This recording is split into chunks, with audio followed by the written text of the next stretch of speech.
गया जी की आध्यात्मिक और सांस्कृतिक विरासत बहुत प्राचीन है, बहुत समृद्ध है। यहां के लोगों की इच्छा थी कि इस नगरी को गया नहीं, गया जी कहा जाए। मैं इस निर्णय के लिए बिहार सरकार का अभिनंदन करता हूं। मुझे खुशी है कि गया जी के तेज विकास के लिए बिहार की डबल इंजन सरकार लगातार काम कर रही है। भाइयों बहनों, आज भी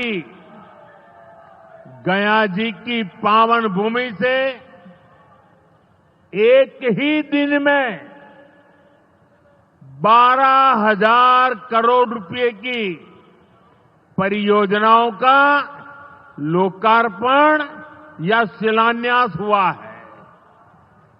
इनमें ऊर्जा, स्वास्थ्य और शहरी विकास के जुड़े कई बड़े प्रोजेक्ट्स हैं।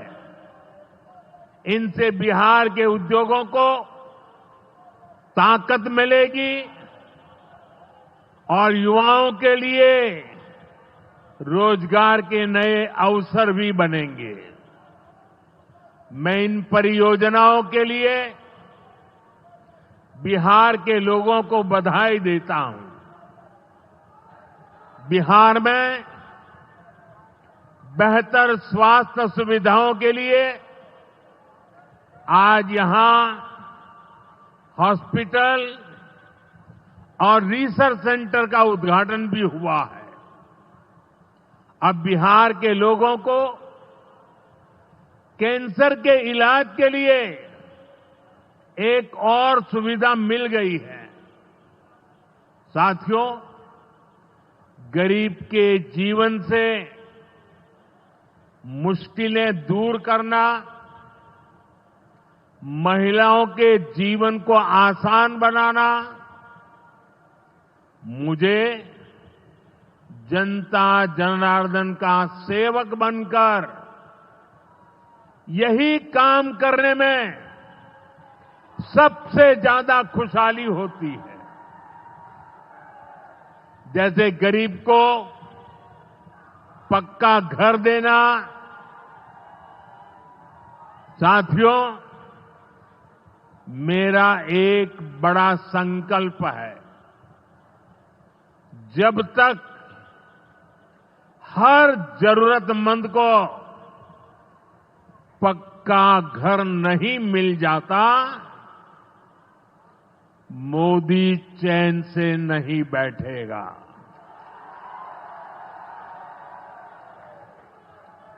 इसी सोच के साथ पिछले 11 साल में 4 करोड़ से अधिक गरीबों को पक्के घर बनाकर दे दिए गए। अकेले हमारे बिहार में 38 लाख से अधिक आवास बनाए गए। गया जिले में भी 2 लाख से अधिक परिवारों को अपना पक्का घर मिला है। और हमने सिर्फ घर यानी 4 दीवारें नहीं दी, बल्कि उन घरों के साथ गरीब को उसका स्वाभिमान दिया है।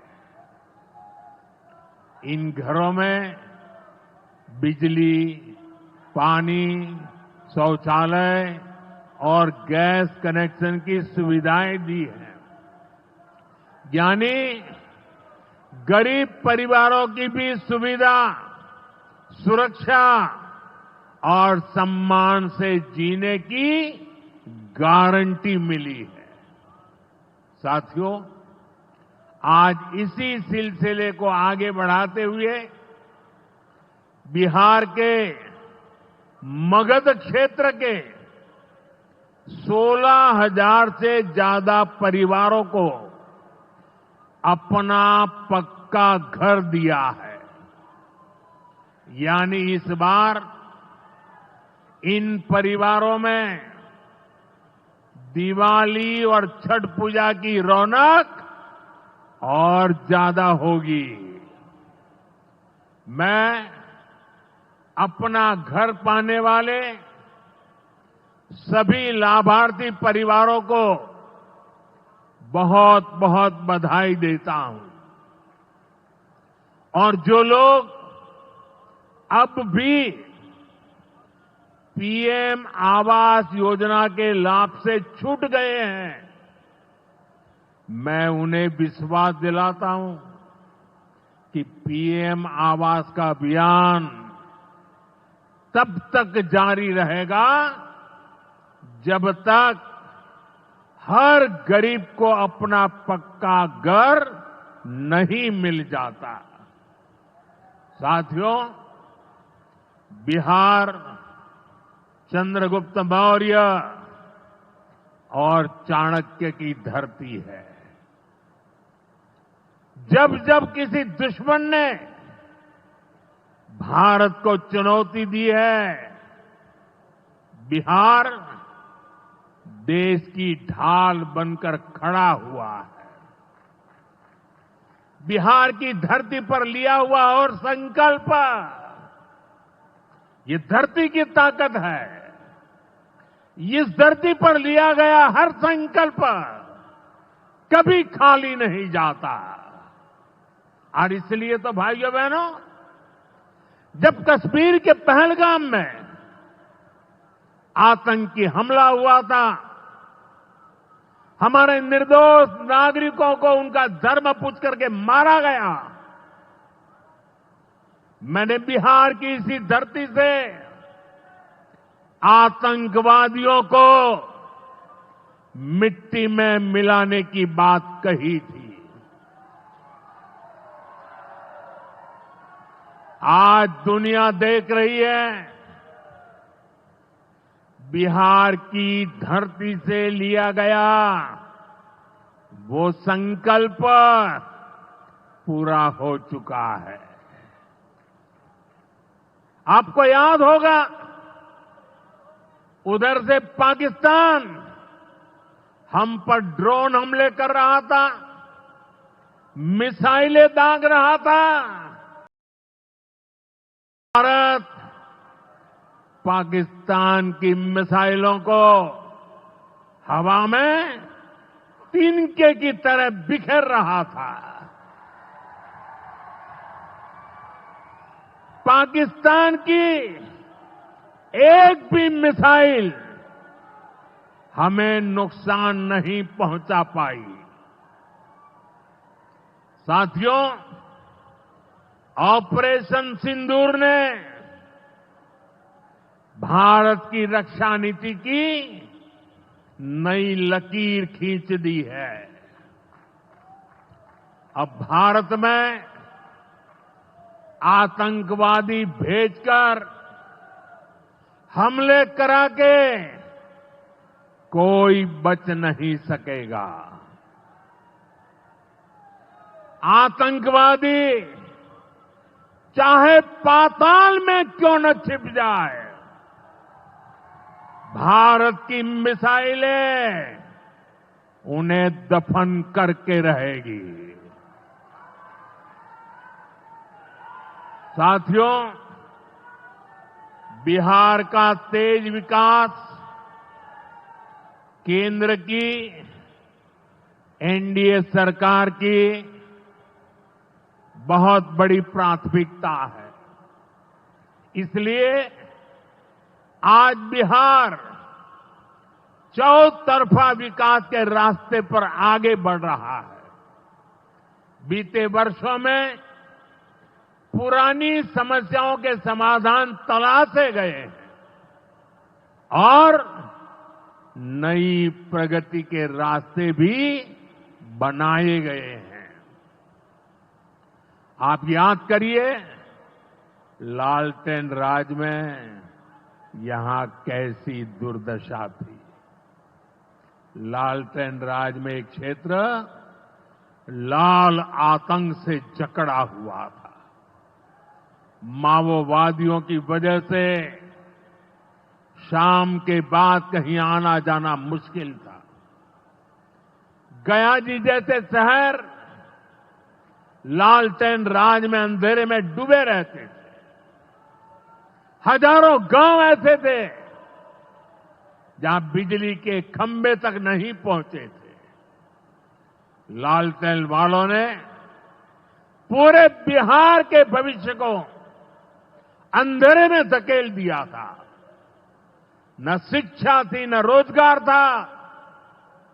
बिहार की कितनी पीढ़ियों को इन लोगों ने बिहार से पलायन के लिए मजबूर कर दिया था। साथियों, बिहार के लोगों को आरजेडी और उनके साथी सिर्फ अपना वोट बैंक मानते हैं। उन्हें गरीब के सुख दुख,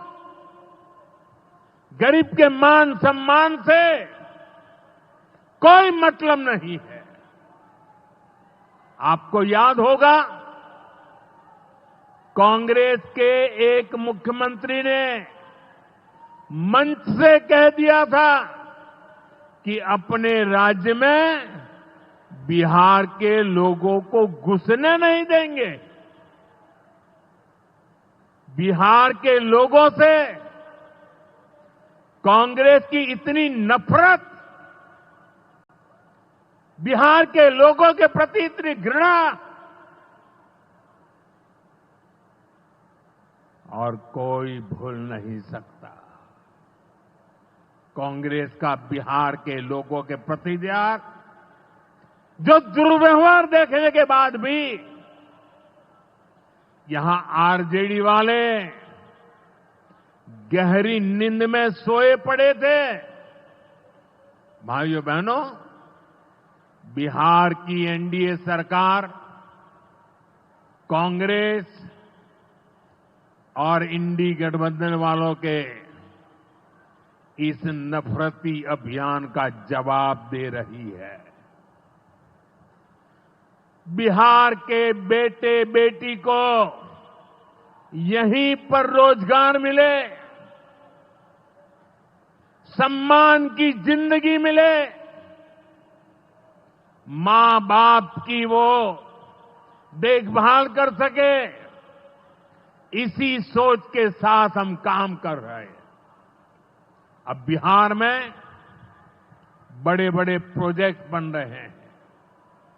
गया जी जिले के डोभी में बिहार का सबसे बड़ा इंडस्ट्रियल एरिया तैयार हो रहा है। गया जी में एक टेक्नोलॉजी सेंटर की स्थापना भी की जा रही है। आज ही यहां बक्सर थर्मल प्लांट का, पावर प्लांट का शुभारंभ भी हुआ है। कुछ ही महीने पहले मैंने औरंगाबाद में भी Navinagar super thermal power project की आधारशिला रखी थी। भागलपुर के पीरपैंती में भी नया थर्मल पावर प्लांट बनेगा। इस पावर प्लांट से बिहार में बिजली की आपूर्ति बढ़ेगी। और आप सब जानते हैं, जब बिजली उत्पादन बढ़ता है तो क्या होता है? घरों में बिजली की सप्लाई बढ़ती है और उद्योगों को भी ज्यादा से ज्यादा बिजली मिलती है और इससे भी रोजगार के नए मौके बनते हैं। साथियों, बिहार के युवाओं को पक्की सरकारी नौकरी देने के लिए नीतीश जी ने बड़ा अभियान चलाया हुआ है। ये नीतीश जी हैं, तभी यहां शिक्षकों की भर्ती भी पूरी पारदर्शिता से हुई। साथियों, यहां के नौजवानों को ज्यादा से ज्यादा संख्या में बिहार में ही रोजगार मिले, उन्हें नौकरी के लिए पलायन न करना पड़े, इसमें केंद्र सरकार की एक नई योजना से भी बहुत बड़ी मदद मिलने वाली है। अभी पिछले सप्ताह इस 15 अगस्त से ही देश भर में प्रधानमंत्री विकसित भारत रोजगार योजना लागू हुई है।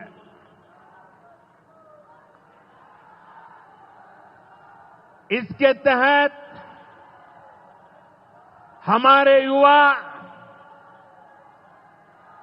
जब निजी क्षेत्र में पहली नौकरी करेंगे तो केंद्र सरकार उन्हें अपने पास से 15,000 रुपये देगी। जो प्राइवेट कंपनियां युवाओं को रोजगार देगी, उन्हें भी अलग से पैसे सरकार देगी। इस योजना का बहुत बड़ा लाभ बिहार के मेरे युवाओं को भी होगा। साथियों, हमारे देश में कांग्रेस हो, आरजेडी हो, इनकी सरकारों ने कभी जनता के पैसे का मोल नहीं समझा। इनके लिए जनता के पैसे का मतलब रहा है खुद की तिजोरी भरना। इसलिए कांग्रेस आरजेडी की सरकारों में सालों साल तक परियोजनाएं पूरी नहीं होती थी। कोई योजना जितनी थी उतना उसमें ये पैसे कमा लेते थे। अब इस गलत सोच को भी एनडीए सरकार ने बदल दिया है। अब शिलान्यास के बाद कोशिश होती है जल्द से जल्द समय सीमा में उस काम को पूरा करने के लिए सफल प्रयास किया जाए। आज का एक कार्यक्रम इसका भी एक शानदार उदाहरण है। ओंटा सिमरिया सेक्शन का शिलान्यास करने का सौभाग्य बिहार के लोगों ने मुझे दिया था। और आप लोगों की कृपा देखिए, आप लोगों का प्रेम देखिए कि जिस ब्रिज का शिलान्यास आपने मुझे करने के लिए कहा, आज इसका लोकार्पण करने का अवसर भी आपने मुझे दिया है। ये पुल सिर्फ सड़कों को नहीं, पूरे उत्तर और दक्षिण बिहार को जोड़ने का काम करेगा। जो भारी वाहन पहले गांधी सेतु से होकर 150 किलोमीटर का लंबा चक्कर काटते थे, अब सीधा रास्ता पाएंगे। इससे व्यापार तेज होगा, उद्योगों को ताकत मिलेगी और तीर्थयात्रियों का भी पहुंचना आसान होगा। विकास के जिन प्रोजेक्ट की नींव एनडीए सरकार में रखी जाती है, वो पूरा होकर रहेंगे, ये बात पक्की है। साथियों, एनडीए की डबल इंजन सरकार यहां रेलवे के विकास के लिए भी तेजी से काम कर रही है। अमृत भारत स्टेशन योजना के तहत गयाजी रेलवे स्टेशन को आधुनिक बनाया जा रहा है। इससे गयाजी रेलवे स्टेशन पर यात्रियों को एयरपोर्ट जैसी सुविधाएं मिलेगी। आज गया वो शहर है जहां राजधानी, जनशताब्दी और made in India Vande Bharat ट्रेनों की सुविधा उपलब्ध है। गया जी, सासाराम, प्रयागराज, कानपुर होते हुए दिल्ली तक सीधा कनेक्शन बिहार के युवाओं को, यहां के किसानों को, यहां के व्यापारियों के लिए नई संभावनाएं बना रहा है। भाइयों और बहनों, आपके आशीर्वाद से, देश के अटूट भरोसे के कारण साल 2014 में प्रधानमंत्री के तौर पर शुरू हुआ मेरा सेवा काल, ये सेवा काल निरंतर जारी है। इतने वर्षों में हमारी सरकार पर भ्रष्टाचार का एक भी दाग नहीं लगा। जबकि आजादी के बाद कांग्रेस की सरकारें जो 60-65 साल तक सरकार में रही है, उनके भ्रष्टाचार की लंबी लिस्ट है। आरजेडी का भ्रष्टाचार तो बिहार का बच्चा बच्चा जानता है। मेरा साफ मानना है कि भ्रष्टाचार के विरुद्ध लड़ाई को अगर अंजाम तक पहुंचाना है तो कोई भी कार्रवाई के दायरे से बाहर नहीं होना चाहिए। आप सोचिए, आज कानून है कि अगर किसी छोटे सरकारी कर्मचारी को 50 घंटे तक हिरासत में रख दिया तो अपने आप वो सस्पेंड हो जाता है। ड्राइवर हो, छोटा क्लार्क हो, प्यून हो, उसकी जिंदगी हमेशा हमेशा के लिए तबाह हो जाती है। लेकिन अगर कोई मुख्यमंत्री है, कोई मंत्री है, कोई प्रधानमंत्री है, तो वो जेल में रह करके भी सत्ता का सुख पा सकता है। ये कैसे हो सकता है? हमने कुछ समय पहले ही देखा है कि कैसे जेल से ही फाइलों पर साइन किए जा रहे थे, जेल से ही सरकारी आदेश निकाले जा रहे थे।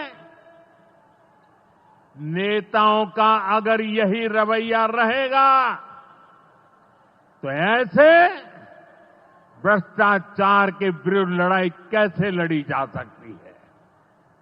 साथियों, संविधान हर जनप्रतिनिधि से ईमानदारी और पारदर्शिता की उम्मीद करता है। हम संविधान की मर्यादा को तार तार होते नहीं देख सकते। इसलिए एनडीए सरकार भ्रष्टाचार के खिलाफ एक ऐसा कानून लाई है जिसके दायरे में देश का प्रधानमंत्री भी है। इस कानून में मुख्यमंत्री और मंत्रियों को भी शामिल किया गया है। जब ये कानून बन जाएगा तो प्रधानमंत्री हो या मुख्यमंत्री या फिर कोई भी मंत्री, उसे गिरफ्तारी के 30 दिन के अंदर जमानत लेनी होगी और अगर जमानत नहीं मिली तो 31वें दिन उसे कुर्सी छोड़नी पड़ेगी।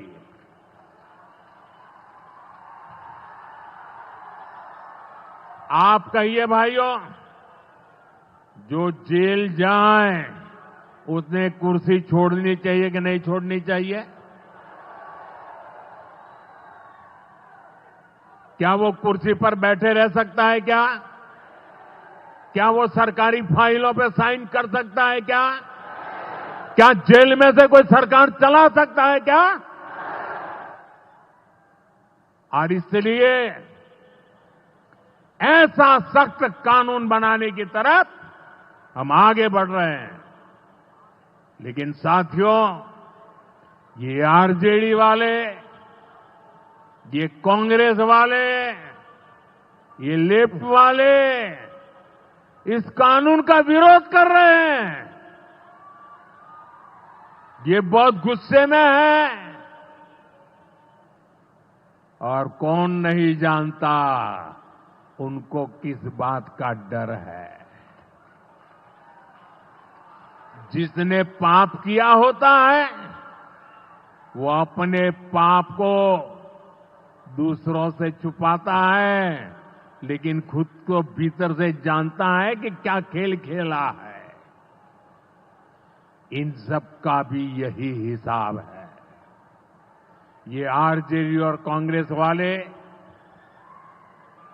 कोई बेल पर बाहर है, कोई रेल के खेल में अदालत के चक्कर लगा रहा है, और जो जमानत पे बाहर घूम रहे हैं भी आज इस कानून का विरोध कर रहे हैं। इन्हें लगता है कि अगर जेल चले गए तो इनके सारे सपने चकनाचूर हो जाएंगे, और इसलिए सुबह शाम ये लोग मोदी को भांति भांति की गाली दे रहे हैं और इतने बौखलाए हुए हैं कि इस जनहित के कानून का विरोध कर रहे हैं। हमारे राजेंद्र बाबू बाबा साहब आंबेडकर ने कभी सोचा भी नहीं था, कभी कल्पना भी नहीं की होगी कि सत्ता के भूखे लोग भ्रष्टाचार करेंगे और जेल जाने पर भी कुर्सी से चिपके रहेंगे। लेकिन अब भ्रष्टाचारी जेल भी जाएगा और उसकी कुर्सी भी जाएगी। भारत को भ्रष्टाचार से मुक्त होने का संकल्प देश के कोटि कोटि लोगों का है। ये संकल्प सिद्ध होकर रहेगा। साथियों, मैंने लाल किले से एक और खतरे की बात की है, और ये खतरा बिहार पर भी है। देश में घुसपैठियों की बढ़ती संख्या चिंता का विषय है।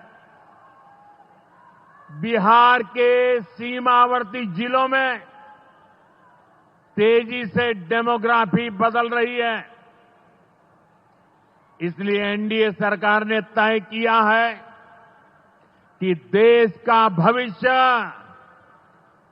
घुसपैठियों को नहीं तय करने देंगे। घुसपैठियों को बिहार के युवाओं के रोजगार नहीं छीनने देंगे। जिन सुविधाओं पर भारतीय लोगों का अधिकार है, उस पर घुसपैठियों को डाका नहीं डालने देंगे। इस खतरे से निपटने के लिए मैंने डेमोग्राफी मिशन शुरू करने की बात कही है। बहुत जल्द ये मिशन अपना काम शुरू करेगा। हम हर घुसपैठियों को देश से बाहर करके ही रहेंगे। आप मुझे बताइए, एक घुसपैठियों को निकालना चाहिए कि नहीं निकालना चाहिए? क्या ये घुसपैठिए आपका रोजगार छीनने आपको मंजूर है? एक घुसपैठिए आपकी जमीन पे कब्जा कर ले आपको मंजूर है? एक घुसपैठिए आपका हक छीन ले आपको मंजूर है? बिहार के आप सभी लोग देश के भीतर बैठे घुसपैठियों के समर्थकों से भी सावधान रहिए। जान जाइए कौन घुसपैठियों के साथ खड़ा है। कांग्रेस और आरजेडी जैसे दल बिहार के लोगों का हक छीनकर घुसपैठियों को देना चाहते हैं।